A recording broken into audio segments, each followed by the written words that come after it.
வணக்கம். விஎஸ் ஜோதிடம். இந்த ஜோதிட சேனலில் மகர ராசி வைகாசி மாத ராசி பலன்கள்.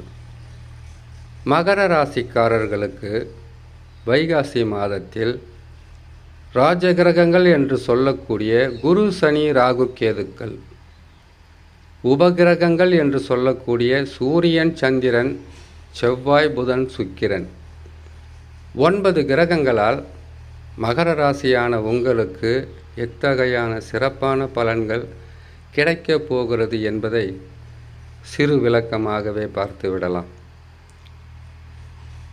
ராசி பலன் என்பது ஒரு வகையான முன்னெச்சரிக்கை பதிவு. ராசி பலன்களை பார்த்து இதுதான் நடக்கப் போகிறது என்பதை உறுதியாக முடிவு செய்ய முடியாது.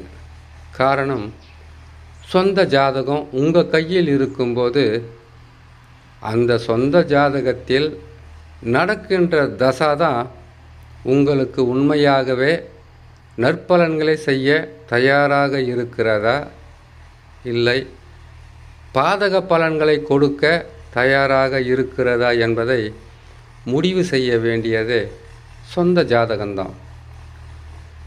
ஒவ்வொரு மாதமும் சரி, ஒவ்வொரு ஆண்டும் சரி, கிரகங்கள் பயிற்சி பெற்று அமர்ந்தால் என்னை போன்ற ஜோதிடர்கள் குரு பகவான் நல்லா இருக்கார், சனி பகவான் நல்லா இருக்கார், ராகு கேதுக்கள் சரியில்லை, இப்படியெல்லாம் நன்மையும் தீமையும் நடப்பதை சொல்ல வேண்டியது ஒவ்வொரு ஜோதிடரின் கடமை.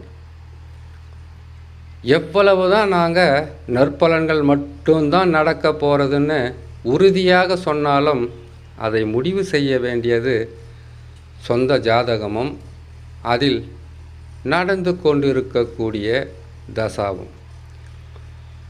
எந்த காலத்திலும் மிக வலிமையாக நாம் பார்க்க வேண்டியது தசாதான். இந்த பலன்களாகப்பட்டது ஒரு சிலருக்கு பிடிக்கும், ஒரு சிலருக்கு பிடிக்காமல் போகும். நன்மையை சொன்னால்தான் ஒரு சிலருக்கு பிடிக்கும், கெட்டதை சொன்னால் மனம் வெறுக்கும். இத்தகையான சூழ்நிலையில் நமக்கு நல்லது நடக்காதா, நாமும் பிரச்சனைகளை முடிச்சுட்டு ஒரு மன அமைதியோடு வாழ்வதற்குண்டான வழி கிடைக்காதா என்பது தான் மேசம் முதல் மீனம் வரையில் உள்ள 12 ராசிக்காரர்களுடைய ஆசையாகவே இருக்கும். ஆனால் கிரகங்கள் மாற்றங்களை வைத்து ஓரளவுக்கு நம்மளால் கணித்து இதுதான் நடக்க போகிறதுன்னு சொல்ல முடியும். அதனுடன் இணைந்து தசாவும் ஒத்துழைத்தால் சிறப்பான பலன்களை கொடுக்கும். சரி, பலன்களுக்குள் போகலாம். முதலில் மகர ராசியான உங்களுக்கு சந்திராஷ்டம தினங்கள். இந்த சந்திராஷ்டம தினங்களில் தவிர்க்க வேண்டியவை, செய்யக்கூடாதவைன்னு பல வகையும் இருக்கும். அதில் மிக முக்கியமாக புதிதாக தொழில் தொடங்கக்கூடாது, புதிதாக வியாபாரங்களை ஆரம்பிக்கக்கூடாது, யாரிடமாவது கடனாக பணம் வாங்குவது அல்லது கொடுப்பது முற்றிலும் தவிர்க்க வேண்டும். வண்டி வாகனங்களில் வேகமாக செல்லக்கூடாது. திடீர் ஊர் பிரயாணம் ஏற்பட்டால் அதை தவிர்த்து 2.25 நாட்களுக்கு பிறகு செல்லுவது உங்களுக்கு நன்மையை தரும். பாதகங்கள் குறையும், கஷ்டங்களிலிருந்து விடுபடலாம். சந்திராஷ்டம தினங்களை பார்க்கலாம். வருகின்ற 1ஆம் தேதி 6ஆம் மாதம் 2025, வைகாசி மாதம் 18ஆம் தேதி ஞாயிற்றுக்கிழமை இரவு 2:41 சிம்ம ராசியில் சந்திர பகவான் சஞ்சாரம் செய்யும் போது சந்திராஷ்டம தினங்கள் ஆரம்பமாகும். சந்திராஷ்டம தினங்களிலிருந்து விடுபடக்கூடிய நாட்களாக வருகின்ற 4ஆம் தேதி 6ஆம் மாதம் 2025, வைகாசி மாதம் 21ஆம் தேதி புதன்கிழமை காலை பகல் 11:31 கன்னி ராசியில் சந்திர பகவான் சஞ்சாரம் செய்யும்போது சந்திராஷ்டம தினங்களிலிருந்து விடுபடக்கூடிய நாட்களாக இருக்கும். இம்மாதத்தில் கிரகங்கள் தரக்கூடிய பலன்களை பார்க்கலாம். உங்கள் ராசிக்கு 2ஆம் ராசியில் கும்ப ராசியில் ராகு பகவான் அமர்ந்திருப்பது, 2லே வாக்குஸ்தானம், தனஸ்தானம், குடும்பஸ்தானம் என்று சொல்லக்கூடிய 2ஆம் ராசியில் ராகு பகவான் அமருவது என்பது அவ்வளவு சிறப்பாக சொல்ல முடியாது. பணம் என்பது ஒருவருடைய வாழ்க்கைக்கு மிகவும் முக்கியமாக தேவைப்படுகின்ற ஒரு பொருளாகவே இருக்கும். கடந்த பல ஆண்டுகளாக நீங்கள் 7.5 சனியில் சிக்கி தவித்து வந்த உங்களுக்கு இப்பொழுது பொருளாதார உயர்வு வேண்டும். அதை ராகு பகவான் தருவார். ஆனால் அது நேர்மையான வழியாக இருக்காது. ஏன்னு கேட்டிங்கனாக்கா, ராகு பகவானை பொறுத்த வரையில் மாயக்காரகன், பாம்பு கிரகம், சர்ப்ப கிரகம் என்றெல்லாம் சொல்லக்கூடியவங்க திடீர் வீழ்ச்சிகளையும் கொடுப்பவர்கள், திடீர் வளர்ச்சிகளையும் கொடுப்பவர்கள்.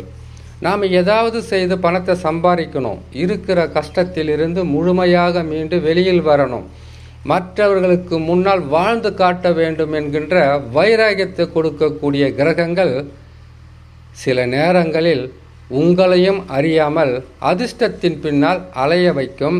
அதில் ஒரு சில நன்மையை தந்துவிட்டு அதற்கு பிறகு கெடு பலன்களை தந்துவிடும். கிரகங்களிலே குருவையும் நம்பிடலாம், சனி பகவானை கூட நம்பிடலாம். ராகு கேதுக்களை நம்புவது அவ்வளவு சிறப்பாக இருக்காது. ஏன்னு கேட்டிங்கனாக்கா, கோடி கோடியாக கொட்டி கொடுப்பதும் ராகு கேதுக்கள் தான். கொட்டி கொடுத்து அதற்கு பிறகு கொட்டி கவிழ்ப்பதும் ராகு கேதுக்கள் தான். மிக கவனமாக இருக்க வேண்டும் மகர ராசி. அடுத்ததாக சனி பகவான் உங்கள் ராசிக்கு 3ஆம் ராசியில் அமர்ந்திருக்கிறார். 7.5 சனி விலகியாச்சு. ஆனால் 7.5 வருஷத்து பிரச்சனையவே 3ஆம் இடத்தில் மாறியவுடன் கொடுத்து விட மாட்டார். இவருடன் குரு ஒத்துழைக்கணும், ராகு கேதுக்களும் ஒத்துழைக்கணும். அப்பொழுது தான் முழுமையான பிரச்சனையிலிருந்து மீண்டு வர முடியும். ஆனால் சனி விலகியது பல வருடங்களாக உங்களுக்கு இருந்து வந்த மனச்சுமை குறையும். ஆறுதல் சொல்ல ஆள் இருப்பாங்க. உங்களாலேயும் முடியும் என்கின்ற தன்னம்பிக்கை அதிகமாக இருக்கும். சுக்கிர பகவானும் உங்கள் ராசிக்கு 3ஆம் ராசியில் உச்சம் பெற்று இருக்கிறார். பொருளாதார உயர்வு இருக்கும், வருமானம் சற்று அதிகமாக இருக்கும். இருந்தாலும் உடல் நலத்தில் பாதிப்பு இருக்கும். புதன் பகவான் உங்கள் ராசிக்கு 4ஆம் ராசியில் இருக்கிறார்.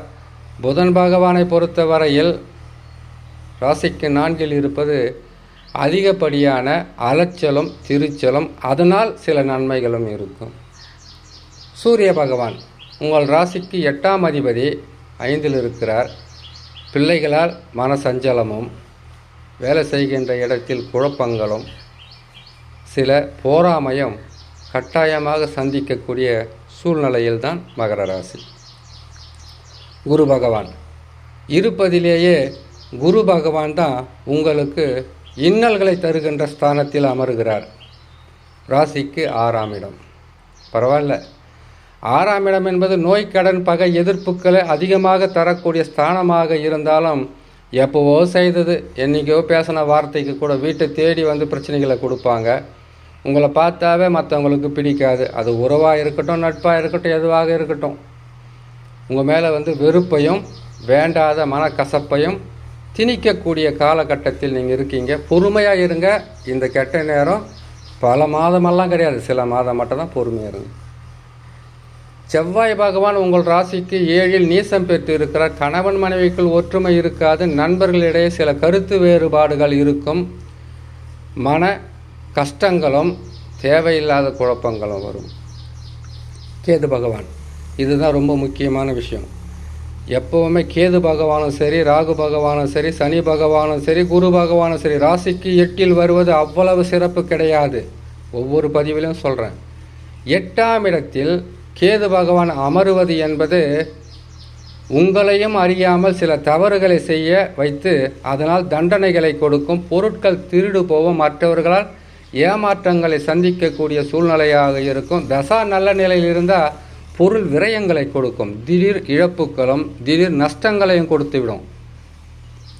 உடலில் பெருசாக பாதிப்பு இருக்காது. ஒருவேளை தசா சரியில்லைன்னாக்கா மற்றவர்களால் ஏமாற்றப்படுவீர்கள். நீங்கள் நல்ல வேலை செஞ்சுக்கிட்டு இருக்கீங்கன்னா அந்த வேலையிலிருந்து உங்களை எப்படி வெளியில் அனுப்புறதுன்றதுக்காக கடுமையாக உங்கள் கூட இருக்கிறவங்கள அதுக்காக வேலை பார்ப்பாங்க. ஆகையால் மகர ராசியான உங்களுக்கு சனி பகவான் சாதகமாக இருக்கின்ற இந்த காலகட்டத்தில் குருவும் ராகு கேதுக்களும் பாதகமாக இருக்காங்க. தசா நல்ல நிலையில் இருந்தால் பெருசாக கஷ்டமெல்லாம் இருக்காது. கஷ்டங்கள் வந்தாலும் அதை நீங்கள் தாங்கி நல்ல நிலைக்கு வந்துடலாம். இதில் இருப்பதிலேயே பரிகாரம் என்று சொன்னால் ராகு கேதுக்களுக்கு குரு பகவானுக்கு நவகிரகத்தில் இருக்கக்கூடிய குரு ராகு கேதுக்களை வலம் வந்து வியாழக்கிழமை தோறும் செய்யலாம், ஞாயிற்றுக்கிழமை தோறும் செய்யலாம், செவ்வாய்க்கிழமை தோறுமும் நவகிரகத்தில் இருக்கக்கூடிய கிரகங்களை வலம் வந்து வணங்கி வந்தால் உங்களுக்கு வரக்கூடிய பிரச்சனையிலிருந்து மீண்டு வருவதற்குண்டான வழிகளை கட்டாயமாக கொடுக்கும் என்று சொல்லி இன்னொரு நல்ல பதிவில் உங்களை நான் சந்திக்கிறேன். நன்றி, வணக்கம்.